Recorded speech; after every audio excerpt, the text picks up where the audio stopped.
Welcome back to the Toffee Blues, your source for all things Everton. My name's Connor Williams, and we're back with a 24/7 news report video. So, as always, we start with the headline news, and the headline news this evening is that Manchester United want a top goalkeeper to replace rival David De Gea this coming season.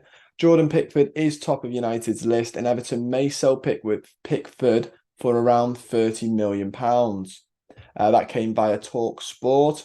After that, Jordan Pickford's representatives, CAA Stella, said Jordan is very happy at Everton and very settled with his young family. He loves the club and will remain at Everton until we are told otherwise. He's excited to get back for pre-season and help Everton push up the table. We also did a poll saying if Everton were to consider selling Jordan Pickford, how much realistically would you want Everton to get for him? 2,900 who you voted. 3.8% said between 30 and 40 million. 18.5% said between 40 and 50 million. 33.9% said between 50 and 60 million. And the majority, 43.8%, said 60 million plus. Personally, don't think we will get 60 million plus. Obviously, this is what we'd like, and we'd like as much money as we can for him. I don't think we'd get 60 million plus, unfortunately. Between the 50 and 60 region, maybe. That's a bit more. Just because there's this, I think the campaign against him goes against him. Teams will probably go, yeah, but is he that good? We know the answer's yes, but yeah. Also, goalkeepers don't tend to go for 60 plus. I think there's only been like two, hasn't there? Mendy and Alisson. So yeah. Very, very rare that they go for that much. Fulham are interested in signing DemarAI Gray and have made an inquiry for the winger. Other clubs are interested. It's not known if Everton would sell Gray. That's come from Sky Sports Lyle, who's a Sky Sports journalist. We also said, would you sell DemarAI Gray? 6,883 have voted. 31.8% said yeah. 16.3% said I don't know. 51.8% said no. I personally think yes, if the price is right, why not? Doesn't get in the team much at the minute. I think he only got in towards the end because we were our lack of striker. I think once we've got 2, 3, maybe even 4 decent strikers next season, he doesn't get in as much then. Obviously Deitch prefers Iwobi on the right. So yeah, it depends on the price and if we can get another right winger in. But if the price was good enough, I'd personally sell him. Everton and Nottingham Forest are both interested in signing Besiktas defender Roman Sayas. The 33-year-old is set to leave and has received a huge offer from Qatar, but he wishes to stay in Europe, which is nice to see. That's come from Santi JFM, who is a journalist that covers a lot of European football. Santi Una is a journalist for Foot Mercato.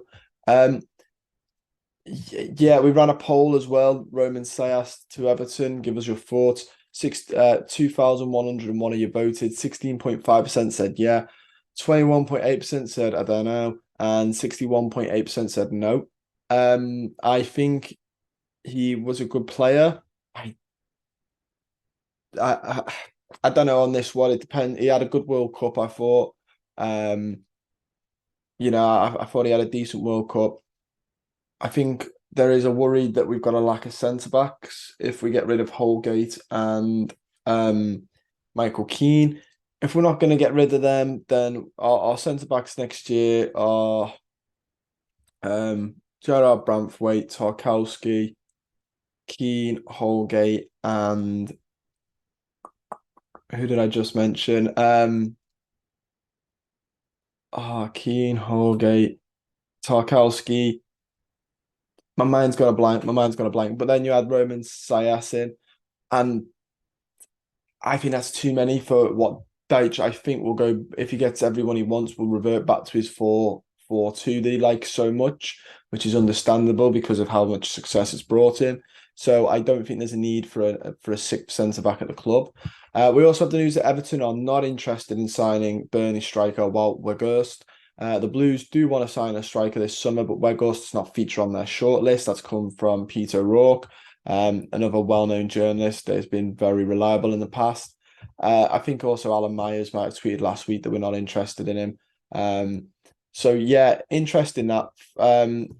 It doesn't shock me. I believe a couple of mates who are Burnley fans have said to me that he was not very good in the air, and that I think Dyche was disappointed to find out that a 6'7" striker wasn't very good in the air. So yeah, I'm not massively surprised by that, and I'm quite relieved that we're not that interested in him. I think if we're going to try and put balls in the air, we need somebody who's a bit more of a Calvert-Lewin, and he's not. He's more of a deep lying forward, play it to his feet. He'll hold people off and pass through. If we can get someone who can do both, fantastic. But they need to do both really, or if not, then be a more aerial presence. And finally, we've got from the Liverpool Echo and Chris Beasley of the Echo that Everton are set to earn 2.5 million from Manchester City after they won the Champions League last night. Everton inserted a clause into the deal to sell when they sold John Stones to Manchester City. Good news for us. Every little helps. Great news for John Stones. Fully deserves it. When left us, obviously we loved him. I think he was quite well liked in the fan base. Fantastic footballer back then. Had a rough time at City in periods, and is now undergoing a renaissance. And well earned, well deserved. Probably the best English centre back in the world right now. One of the top 5 best centre backs in the world, full stop. And people are saying with all the trophies he's earned, he's only a World Cup away from being in the conversation of best centre back ever in terms of accolades. I think he just needs the World Cup. So yeah, really good for John Stones. Glad to see that. Glad to see him win. Glad to see City win as well. But yeah, that's all we've got time for. Don't forget to like the video, subscribe to the channel if you're not already, and leave your thoughts down below. Look forward to reading them. See you soon.